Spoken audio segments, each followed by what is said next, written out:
אתם מאזינים לפשוט עברית עם עומר גלילי.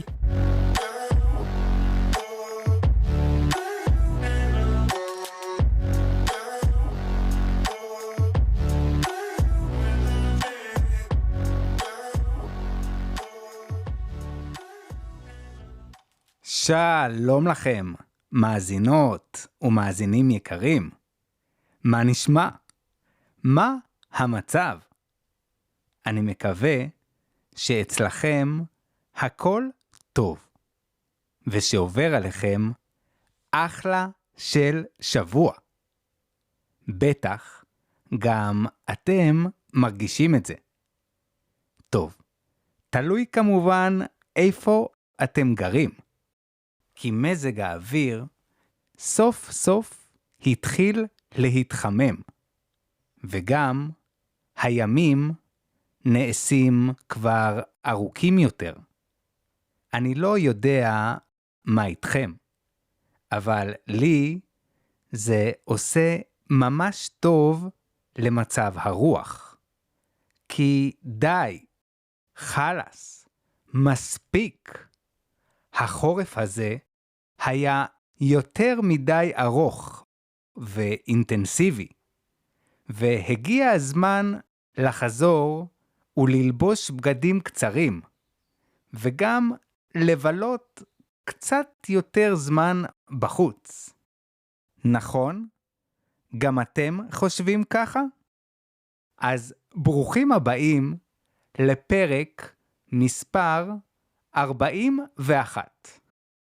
והיום אנחנו הולכים לדבר על איך זה להיות נהג אוטובוס בישראל.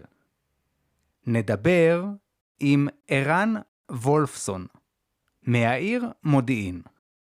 ערן יספר לנו באמת, בלי שום פילטרים, איך זה מרגיש לעבוד כנהג אוטובוס בתחבורה הציבורית של ישראל. אז כמו שאתם רואים, הולך להיות לנו פרק סופר מעניין. אבל לפני שנתחיל, אני רוצה לדבר רגע על משהו שקשור גם אליכם. אם גם אתם מבינים מצוין את מה שאני אומר, אבל כשמגיע הרגע שלכם לדבר, אתם נתקעים ומתקשים למצוא את המילים הנכונות, אז תדעו שאתם ממש לא לבד. זה קורה להמון אנשים. ובדיוק בגלל זה, אני רוצה להזמין אתכם להצטרף למפגשים הקבוצתיים שלנו, שפתוחים למנויים בלבד. או אם יותר מתאים לכם, אתם יכולים לקבוע איתי שיעורים פרטיים, כדי שנוכל לעבוד יחד ולשפר את הדיבור שלכם בעברית בצורה אישית וממוקדת. ועוד דבר קטן, אם אתם אוהבים את הפודקאסט ומרגישים שהוא עוזר לכם ללמוד עברית, אז יש כמה דרכים פשוטות שתוכלו לעזור לי להמשיך וליצור פרקים חדשים. אתם יכולים לעקוב אחרי הפודקאסט בספוטיפיי או ביוטיוב, לדרג אותו, ואם תרצו גם לתמוך בו ולתרום דרך העמוד שלי, שנמצא גם באינפו של הפרק. ועכשיו, אני מזמין אתכם להגביר קצת את הווליום, ולהיכנס למצב רוח טוב, כי אנחנו מתחילים. The classic beast from 1980s line. Powerful and rugged, built for any climb. ערן וולפסון הוא בן קיבוץ שלי. זאת אומרת שגם הוא נולד בקיבוץ נירים, בדיוק כמוני. הקטע הוא שביני לבין ערן מפרידות כמעט 20 שנה. זאת אומרת שלא גדלנו יחד. ובנוסף, ערן עזב את הקיבוץ לפני לא מעט שנים. ולכן, גם שכבר גדלתי, לא ממש יצא לנו להכיר אחד את השני באופן אישי. אבל בגלל העובדה ששנינו חיינו וגדלנו באותו הקיבוץ עם אותם האנשים ועם אותה האווירה, אז כשפניתי אליו בקשר לראיון וביקשתי לדבר איתו על העבודה שלו כנהג אוטובוס, לא הייתי צריך לעשות הרבה הקדמות. רק אמרתי לו שאני מקיבוץ נירים, והוספתי את שם המשפחה שלי, וזה הספיק לו כדי לומר לי שכן, שאין שום בעיה. זה היה כאילו שאנחנו כבר מכירים, כאילו שרק אתמול נפגשנו בין השבילים של הקיבוץ.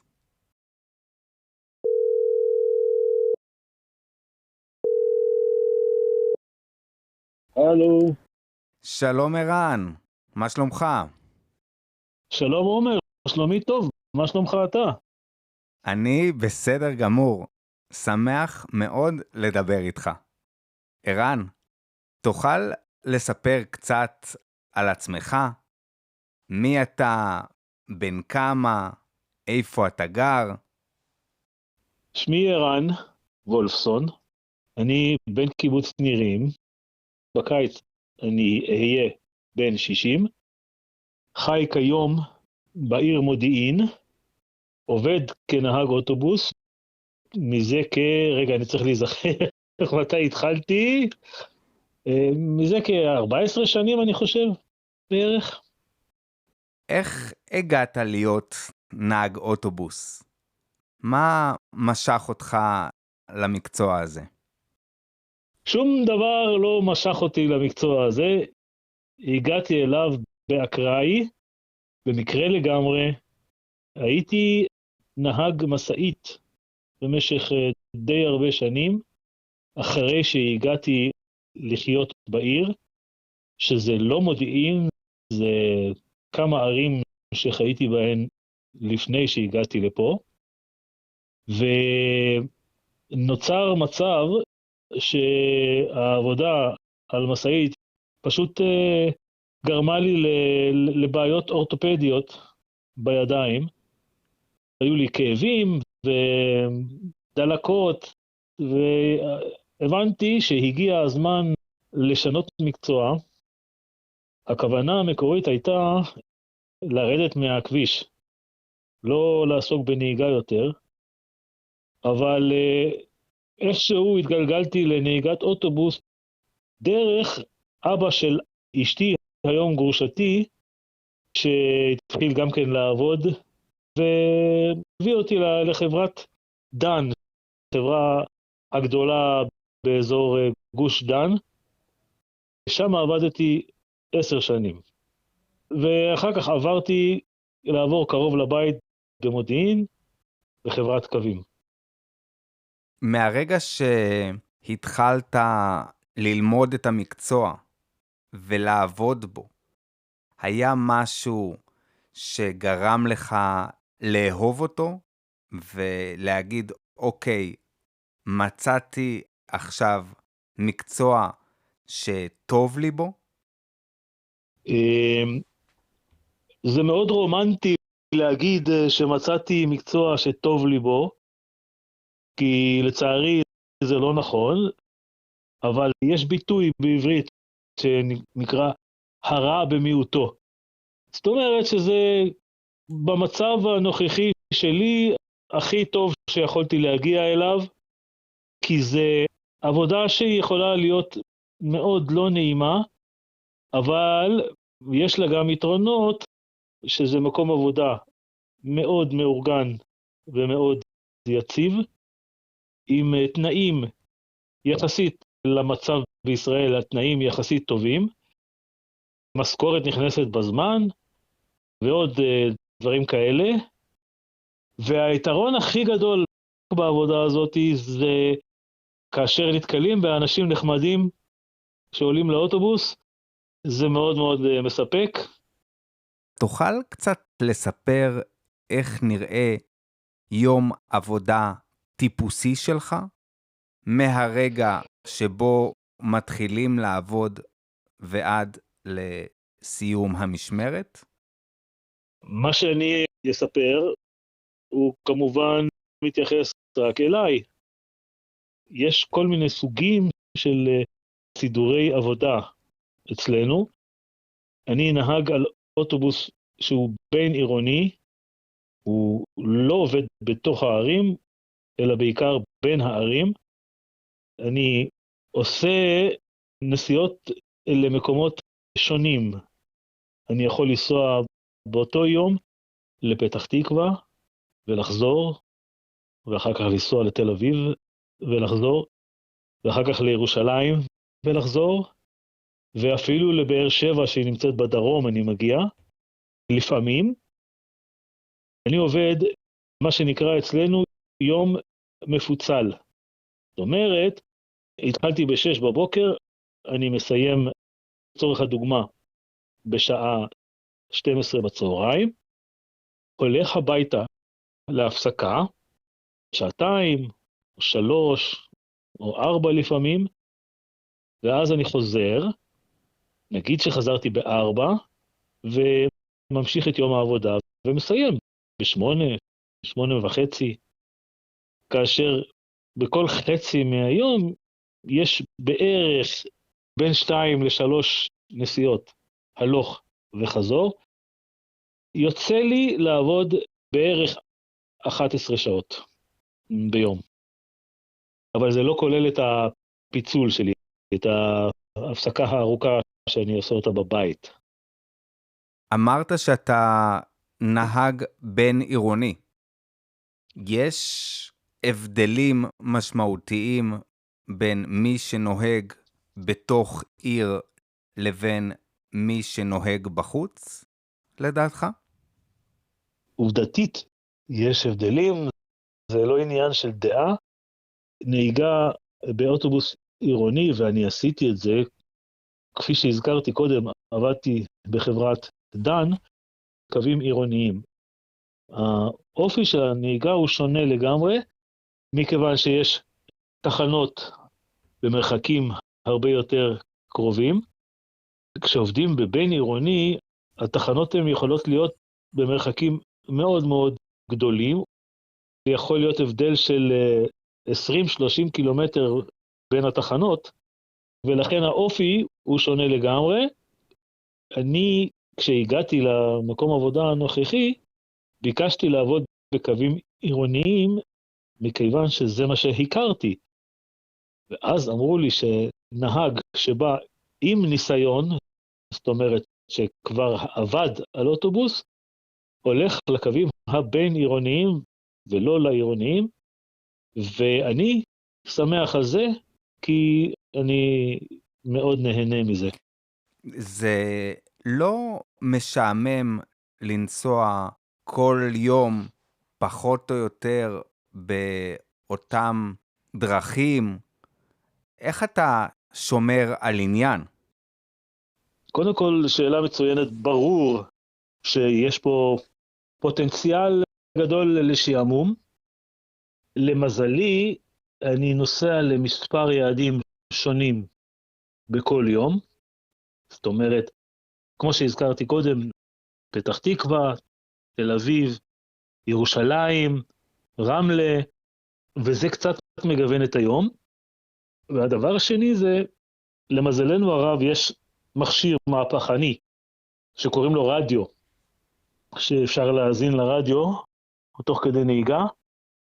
אפשר כמובן, מי שמעדיף להאזין לפודקאסטים, או לא משנה למה, הכל פתוח בפנינו, והדבר הכי חשוב, לפי החוקים של החברה שאני עובד בה, אסור לדבר עם הנושאים, אבל לדבר עם הנושאים זה הדבר שהכי, הכי, הכי, הכי מעניין בעבודה, ולכן כשיש לי הזדמנות, אני מדבר עם הנושאים. ואני לוקח את הסיכון שיעירו לי על כך, ואפילו שאני אקבל על כך הערות ומעלה, אבל זה מה שמגוון את העבודה ועושה אותה יותר נסבלת מבחינת השגרה.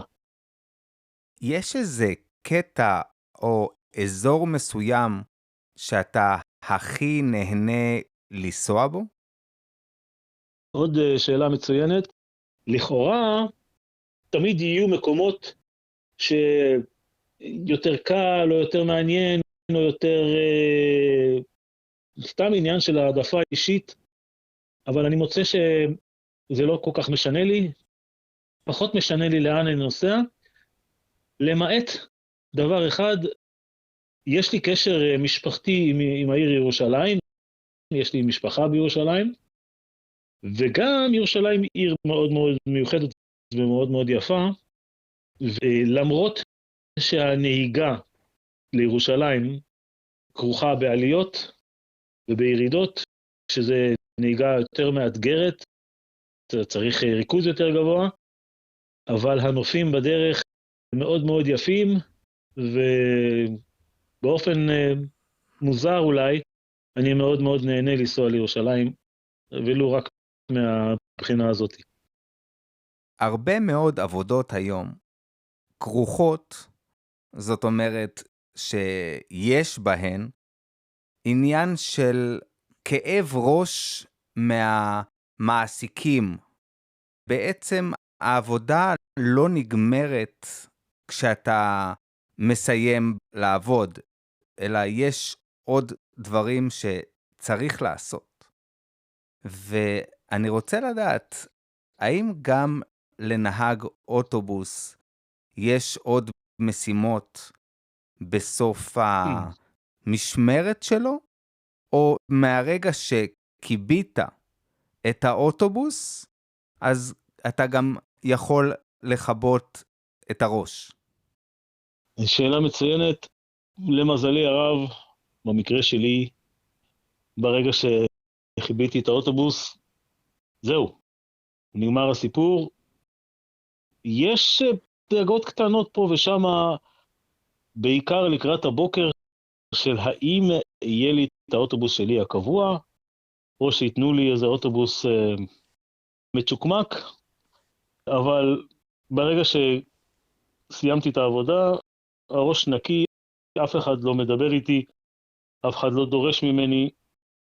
אמרת שיש לך אוטובוס קבוע. מה זה בדיוק אומר אוטובוס קבוע? ומה ההבדל בינו לסתם אוטובוס שנותנים לך? כל מכונה היא שונה.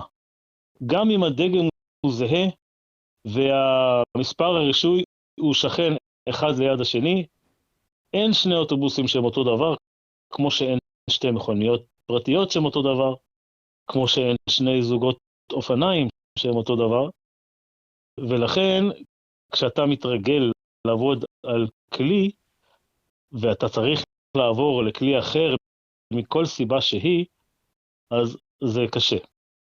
ולמשל באוטובוס יש עניין של לכוון מראות. היום התרגלנו שהמראות בכלי הרכב הם חשמליות, אבל באוטובוסים שעובדים בחברות התחבורה הציבורית, לפחות פה בישראל, המראות הן מראות של פעם, שצריך לכוון אותן, ואם מישהו אחר עובד על האוטובוס, אז כשאתה בא בבוקר, אתה צריך לכוון את הכיסא, את המושב של הנהג, יש המון כיוונים, אתה צריך לכוון את המראות, אתה צריך לעבוד על כלי שאתה לא רגיל אליו, אתה לא רגיל לתגובות שלו. התגובות זה למשל בלימה, תאוצה, הגה, כל מכונה, כל אוטובוס וכל כלי רכב הם שונים, וכשאתה עובד על כלי קבוע, אז יש לך הרבה פחות דאגות. אתה בא בבוקר, הכל במקום, ואתה יכול להתרכז בעבודה במקום לכוון מראות למשל, שבאוטובוס זה סיפור. שאלה ככה שמעסיקה לפעמים אנשים. איפה נהג אוטובוס חונה את האוטובוס בסוף יום העבודה?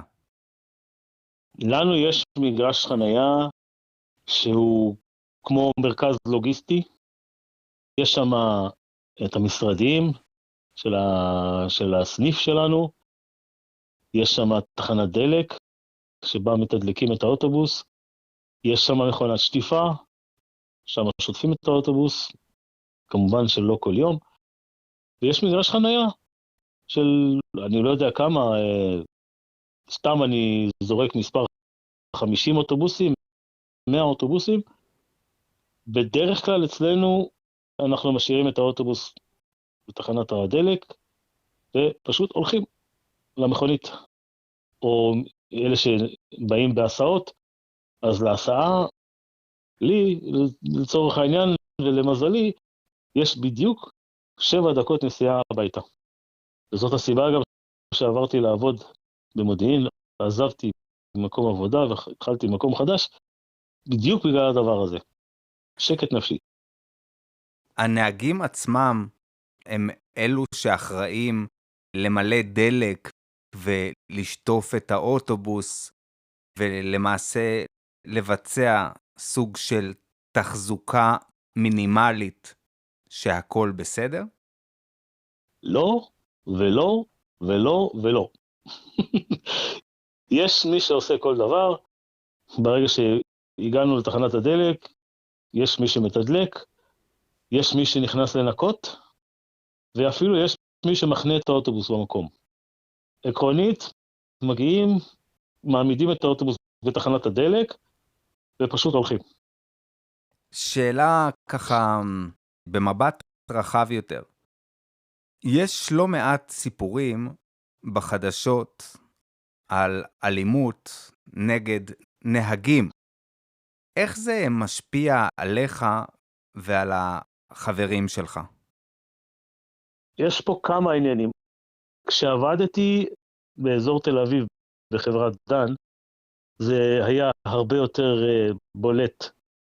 כי צריך להבין שכמו שיש אנשים נחמדים, יש גם אנשים שהם ממש ממש ממש לא נחמדים. זה יותר בולט באזור גוש דן, בערים כמו בת ים, יפו, דרום תל אביב, אוכלוסיות קשות מאוד, אנשים, כל מיני מכורים לסמים, וכל מיני אנשים שלא טוב להם, לצערנו זה יוצא על נהגי אוטובוס, בין השאר לא רק. שם זה קשה, היו לי מקרים של אלימות, לא כלפיי, אולי יש לי מזל, אבל אני גם בן אדם די גדול, וקרו הרבה מקרים שאנשים שהיו תוקפניים, אגרסיביים, ברגע שקמתי הם נרגעו. מאז שעברתי למודיעין, התמונה השתנתה לגמרי, אין לי מקרים כאלה, כי זה אוכלוסייה שונה. העיר מודיעין היא נחשבת מבחינת מה שקוראים לו חתך סוציו-אקונומי, נחשבת לעיר גבוהה, וזה ניכר באוכלוסייה. אנשים אומרים שלום, בוקר טוב, מה שלומך, גם כאלה שאני לא מכיר. לא כולם, אבל יש הרבה כאלה. ואני לא נתקל במקרים של אלימות, בוודאי לא מאז שעברתי, אבל אני שומע כל הזמן, גם בתקשורת, גם בחדשות, וגם מאנשים שחווים מקרי אלימות. לצערנו, אנחנו בתקופה כזאת שזה הולך ומתגבר כל הזמן. מה לדעתך המצב כרגע של נהגי אוטובוסים ציבוריים בישראל?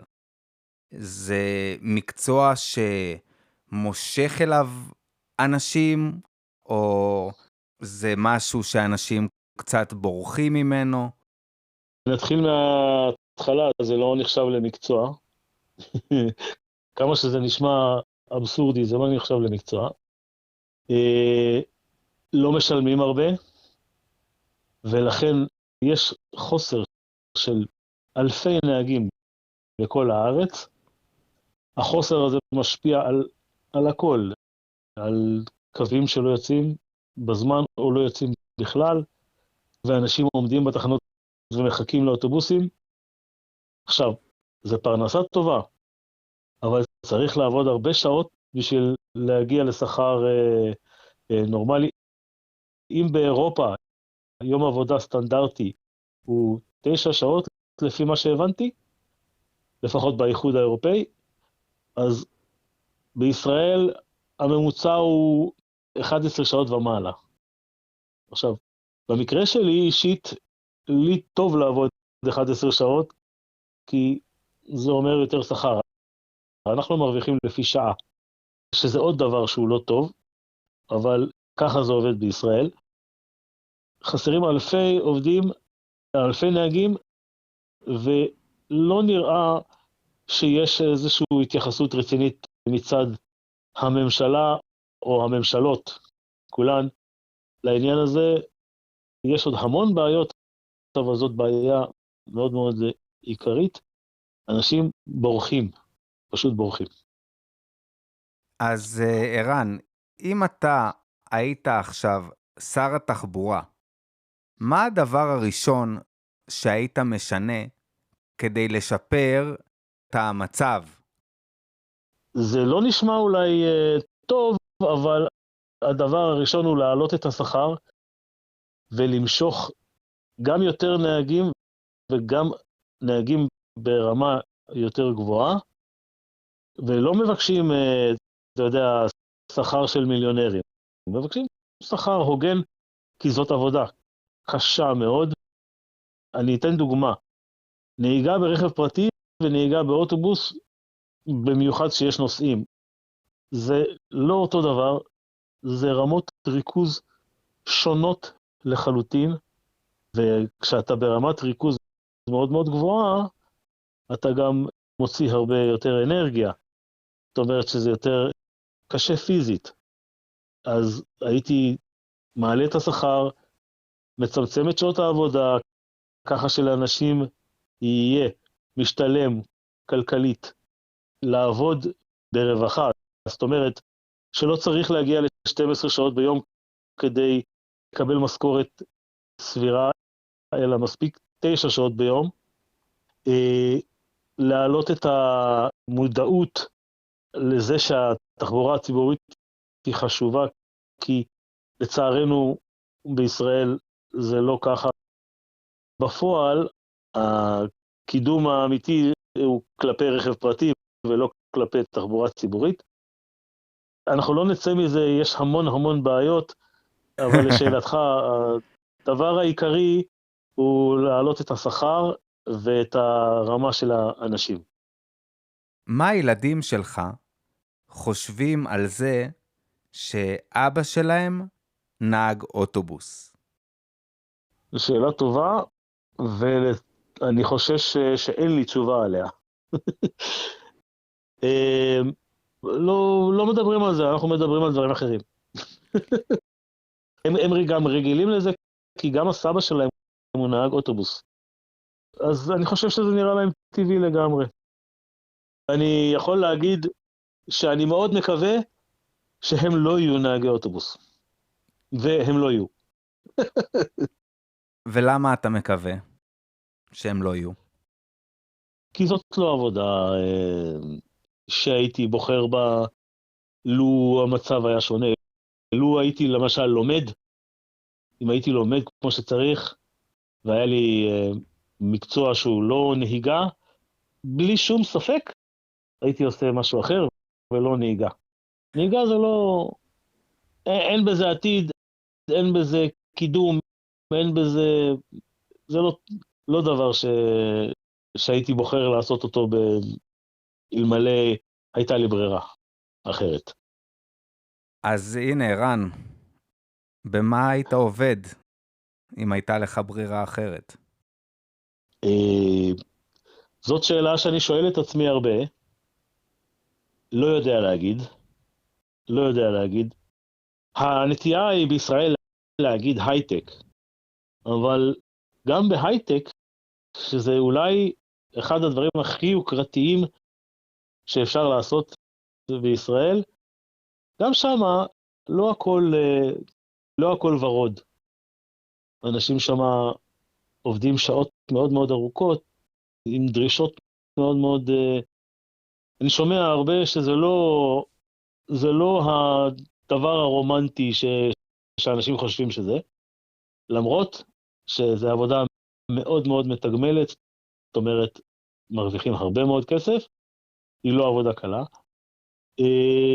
להגיד מה אני הייתי עושה, הכי קרוב שאני יכול לחשוב עליו זה מסחר באינטרנט. אני לא יודע אם זה נחשב עבודה, אבל זה הכי קרוב שהייתי יכול לדמיין לעצמי. יפה, יפה. תשמע, פתאום עלתה לי שאלה.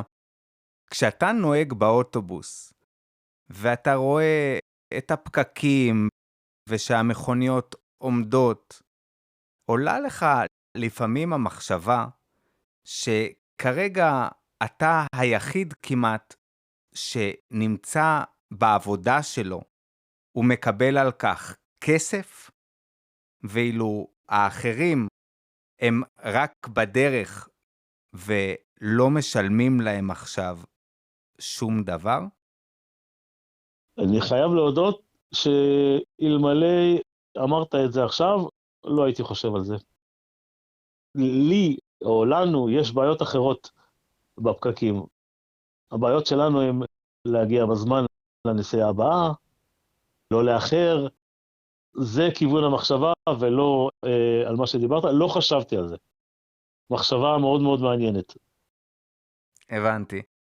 אז אני אשאל אחרת, בתור אחד שנמצא המון שנים על הכביש, איך אתה רואה את השינוי מפעם להיום בכמות המכוניות שנמצאות בכבישים?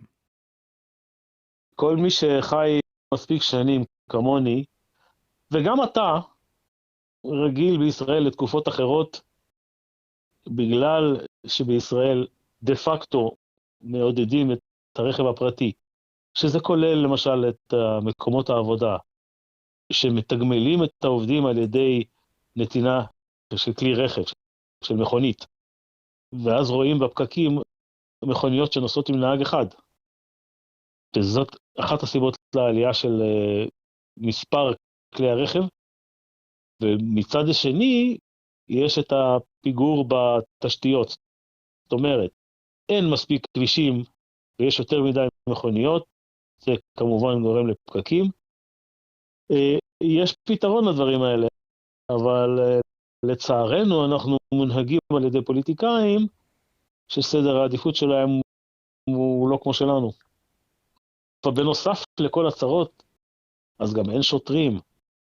וכשאין שוטרים על הכבישים, אין אכיפה.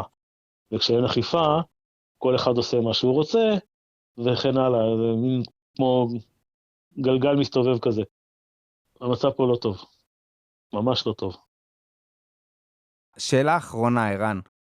מה היית רוצה שידעו על העבודה בתור נהג אוטובוס שלא יודעים בדרך כלל?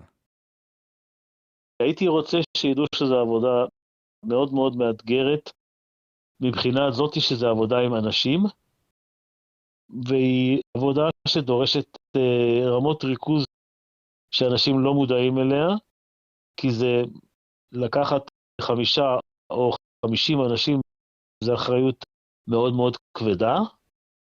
הייתי רוצה שידעו שזה לא עבודה קלה, ואתה יודע, אם אפשר גם שיתחשבו בזה.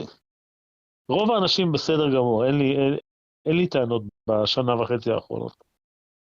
אז ערן, המון תודה לך על השיחה הזאת. היה לי מאוד מאוד מעניין. גם לי היה מעניין, כי אתה שואל שאלות מאוד מאוד לעניין. נהניתי לדבר איתך, ואני מקווה שהבאתי תועלת למאזינים שלך, אם אפשר לקרוא לזה. כן, בטח. אני בטוח שהבאת תועלת. אז המון תודה, ושיהיה לך המשך שבוע מצוין. תודה רבה, שיהיה לנו שקט ורגוע. אני מאחל לנו ולכם, לכל אלה שאני לא מכיר, שיהיה לכם כיף.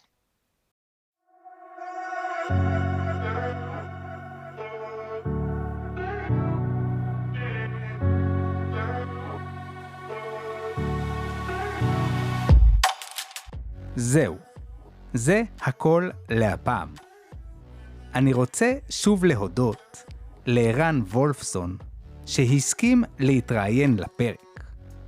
בנוסף, אני רוצה לומר תודה מיוחדת לג'ולי וליונה שעשו מנוי, וגם לעד, פדריקו ולכל השאר שתרמו לפודקאסט באופן אנונימי. לפני שנסיים, אני רוצה להזכיר שאם גם אתם רוצים לתרום לפודקאסט, לעשות מנוי, לקבוע שיעורים פרטיים, או בכלל, אתם מוזמנים ליצור איתי קשר דרך הלינקים שנמצאים באינפו של הפרק. יש שם הכל, את הכתובת של העמוד שלי בקופי, את הכתובת שלי בפייסבוק, וגם את המייל שלי. אז צרו איתי קשר. אני מבטיח לענות לכולם. לסיום, אני רוצה להגיד לכם, המאזינים, המון תודה על זה שהקשבתם לי. ואנחנו נתראה בפרק הבא של פשוט עברית.